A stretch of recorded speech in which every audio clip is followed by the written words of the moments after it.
காலையில இருந்து உடம்பு சரியில்லை, ரொம்ப முடியலங்க. ஹாஸ்பிட்டல் கூட்டிட்டு போறீங்களா? ஏய், சாதாரண ஜுரத்துக்கு யாராவது ஹாஸ்பிட்டல் போவாங்களா? கண்ணா, கஷாயத்தை எடுத்துட்டு வாடா. காலையில இருந்து 2 தடவை கஷாயம் கொடுத்திருக்கேன்ப்பா. அவங்க பொழைக்கணும்னா நாளைக்கே சர்ஜரி பண்ணி போன் மேர ரீப்ளேஸ் பண்ணணும். சர்ஜரி பண்றதுக்கு 5 லட்சம் ரூபாய் செலவாகும். பொழைக்கணும்னா ஆபரேஷன் பண்ணணுமாமா? டாக்டர் அப்பா கிட்ட 5 லட்சம் ஆகும்னு சொன்னாரு. 5 லட்சமா? அதுக்கு உங்க அப்பா என்ன சொன்னாரு? அதுக்கு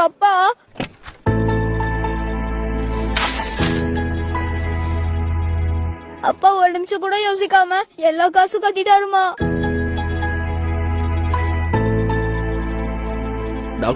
நீ எதுக்கும் காசு கொடுக்காம ஒரு ரூபாயும் சேர்த்து வைக்கும் போதெல்லாம் உன்னை கஞ்சம்னு ரொம்ப திட்டிட்டே இருந்திருக்க.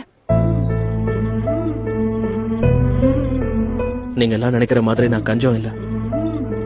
இங்க குடும்பம் நடத்துற எல்லா மிடில் கிளாஸ் புருஷங்க மாதிரி தான் நானும். எனக்கு இந்த ஷோரூம்ல கிடைக்கிற பிராண்டட் ட்ரெஸ் எல்லாம் விட பிளாட்ஃபார்ம்ல வாங்குற இந்த 100 ரூபாய் சட்டையில தான் சந்தோஷம். ஏசி காத்துல பஞ்சு மெத்தையில தூங்குற தூக்கம் எப்படி இருக்குன்னு எனக்கு தெரியாது.